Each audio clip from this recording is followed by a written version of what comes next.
This week, President Obama and the Israeli Prime Minister discussed when and whether to go to war to stop Iran from building a nuclear weapon.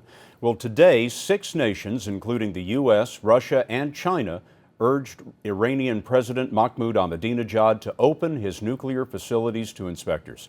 Tonight, we're going to hear from a man who usually knows the most and says the least. He's Meir Dagan, the former head of Israeli intelligence. In a rare interview for 60 Minutes, Lesley Stahl asked Dagan about the question of war. You have said publicly that bombing Iran now is the stupidest idea you've ever heard. That's a direct quote.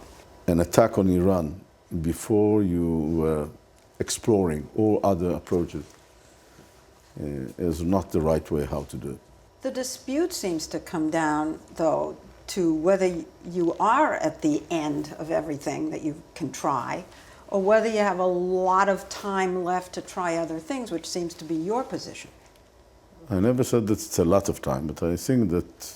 Well, more time. More time. For nearly a decade, buying more time was his job.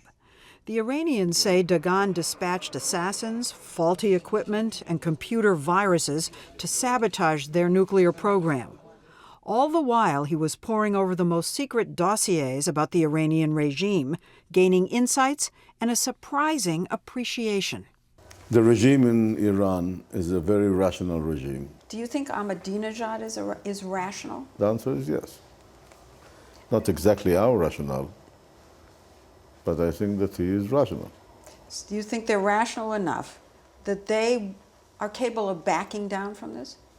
No doubt that the Iranian regime is maybe not exactly rational based on what I call Western thinking. But no doubt that they are considering all the implications of their action. So, Lesley, there has been a lot of speculation about whether Israel would go it alone, would attack Iran all on its own. What does Meir Dagan say about that? Well, he thinks it's a mistake generally to make it an Israeli-Iranian issue. It should be an international issue. Somehow the Saudis should be encouraged to speak up and pressure the United States. And what he really would like to happen is Israel sits back and the Americans do it for the Israelis. It would then be internationalized. He knows that Israel will be attacked, whoever does it, but they'll be attacked less. And what he's most worried about is the retaliation. Lesley, thanks very much.